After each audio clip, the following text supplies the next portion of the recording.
I pozdrav ljudi, koliko gledate ovaj klip znači da postojite, ili ste možda neki duh ili vid antimaterije, ali takvi postojite u nekom obliku. Bez ako ste vakum, onda stvarno ne znam što da vam kažem, mada tako postojite teorijski time što ne postojite. To bi ja nazvao neko pasivno postojanje, nepostojanosti postojanja. Valjda. A sad ako sam dovoljno ispravo mozak, pređimo na stvar. Top 10 nemogućih oružja svih vremena.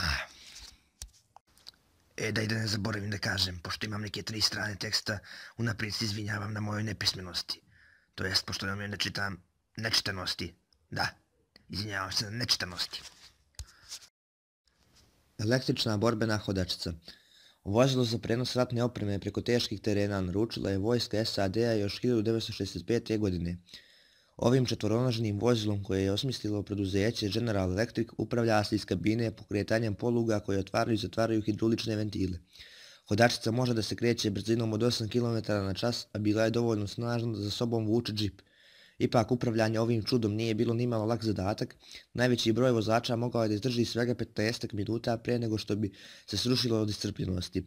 Uz to mašina je bila previše glomazna i spora, tako da je vojska napustila projekat prije nego što je ušao u serijsku proizvodnju. Antonov A-40 tank s krilima. Ovaj nevjerovatni ogletni tank zapravo je T-60 kome su dodate krila. Nije mogao sam da uzleti, već je bilo predviđeno da ga bombarder izbaci iznad bojišta, nakon čega bi se on skladno klizeći kroz vazduh nižno spustio u prve borbene redove i odmah otpočeo borbena dejstva. Tokom jednog probnog leta pilot aviona morao je prerano da izbaci Antonova u vazduh jer je bilo nemoguće bezbedno upravljati letjelicom zbog težine i oblika krila tog tenka. Čak i u takvim okolnostima tank je uspio da sleti na tlo i doveze se natrag do baze. Nažalost, poduhvat ipak bio napušten zbog toga što ruska vojska u tom trenutku nije raspolagala letjelicama dovoljno snažnim da prenose ove leteće tvrđave. Bomba sa ptičjim navođenjem.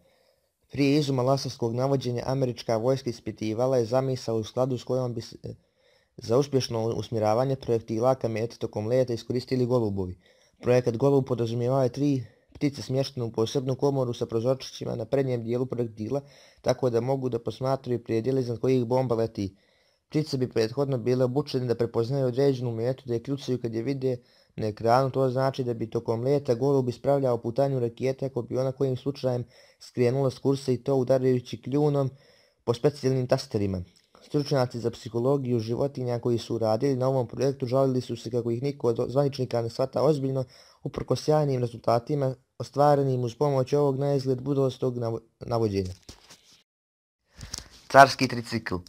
Pravljenje tenkova je tokom Prvog svjetskog rata još bilo u povoju, te ne čudi što je Rusija osmislila ovaj čudni tank koji podsjeća na prve modele bicikala. Umjesto gusjenica, ovaj takozvani carski tank imao je 2 točka prečnika 9 metara na prednjoj strani, a manji zadnji točak od 1,5 metar koristio se za upravljanje. S obzirom na to da je projektovan da nosi topove koji mogu da pucaju iz uzdignutog položaja koji samim tim moraju da budu i lakši, brzo je postalo jasno da ovaj tank ne može da se nosi s takmacima sposobnim da prevoze daleko moćnije naoružanje. Osim toga i manji točak često se zaglavljivao u blatu. Prototip je ostavljen da trune na jednoj poljani pored Moskve, nakon čega je 1923. godine konačno raskupljen i pretvoren u starog gvožđe. Da, sad bi bilo pravo vrijeme da ostavite jedan like na ovom videu ako već niste, znam da niste. Sad fino idete dolje, ostavite like, imate dolje kao jednu ruku s palcem podignutim. Tu fino pritisnete, stavite prst, pritisnete, evo imate 3 sekunde da ostavite like, ajde. Mačke špijuni. Svako ko se razumije u mačke reći će vam da je daleko lakše sam se uvući u neprijateljske redovi i špijunirati, nego natjerati mačku da to izvrši umjesto vas. Zbog toga čudi što se američka CIA odlučila da ubači baš ove životinje za obavljanje tajnih zadataka tokom hladnog rata. Projekat je dobio šifrovani naziv akustična mačka i nakon nekoliko godina i 10 miliona uloženih dolara nije dao baš nikakve rezultate. Sve u svemu hirurzi i veterinari operisali bi mačke i u ušne kanale i im ugrađivali mikrofone. U lobanju minijaturne radio predajnike, a žicu koja ih je povezivala provlačili bi im ispod kože. Na taj način dobijali su mačke koje su mogle da osluškuju razgovore i prenose ih operativcima. Jedina poteškoća bilo je to što mačke nisu bile previše voljne da se bave špijunažom, te bi redovno odlutale svojim putem u potrazi za nekim ukusnim zalogajem. Zbog toga su stručnjaci iz CIA odlučili da svoj model mačijeg špijuna unaprijede tako što su mačkama operativnim putem podvezivali želudac kako bi one jele manje. Prva takva špijunka puštena je u park u blizini ambasade Sovjetskog saveza kako bi snimila dvije osobe koje su razgovarale na klupi. Prema izvještaju operativaca, zlosrečnu akustičnu mačku pregazio je taksi prije nego što je stupila u dejstvo. Vespa sa topom. Prva vojska koja je prilagodila jedan skuter za izvršavanje borbenih dejstava bila je Francuska. 50. godina prošlog vijeka model Vespa 150 TAP izmijenjen je tako da može da nosi bestrzajni top M20. Druga Vespa koja je morala da se kreće u paru s onom koja je nosila top bila je prilagođena za nošenje municije. Predviđeno je da se oba skutera padobranom spuštaju pravo na bojište okruženi balama sijena kako bi prebrodili prizemljenje.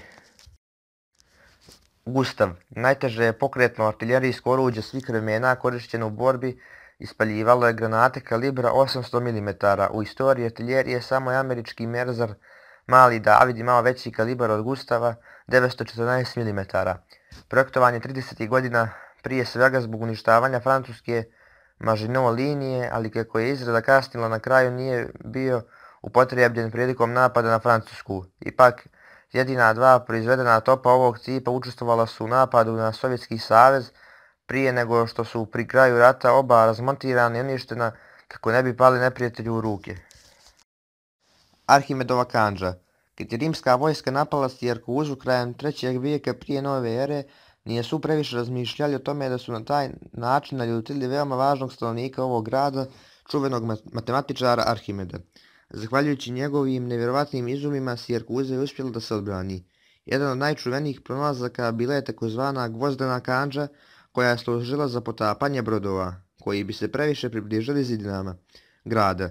Iako nema mnogo podataka o ovom borbenom oruđu, zna se da je u pitanju bila neka vrsta dizalice, na čijem se kraju nalazila kuka koja se kačila za brod.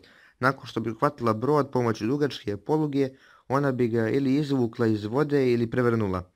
Neki nedavno sprovedeni ogledi pokazali su da je stvarno bilo moguće napraviti i koristiti ovo oružje, a u spisima rimskih kroničara nađeni su izvjesni dokazi u prilog tome da je kandža bila zaslužna za potapanje mnogih brodova u vodama pokraj Sirakuze.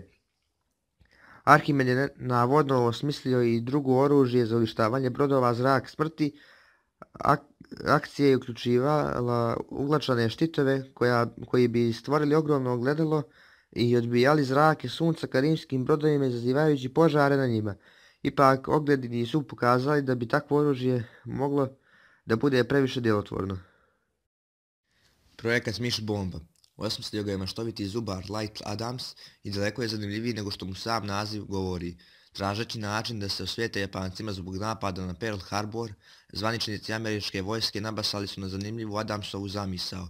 On je naime smislio da se iznad Japana izbace kontejneri sa hiljadama slijepih miševa na koje bi bile povezane male tempirane zapaljive bombe.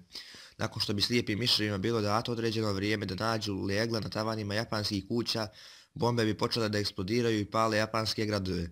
Predsjedniku Rooseveltu zamisao se dopala, nakon čega je počelo ispitivanje koje je trajalo 2 godine. Projekat je konačno odbačen zbog izuma atomske bombe, daleko moćnijeg oružja za osvetu.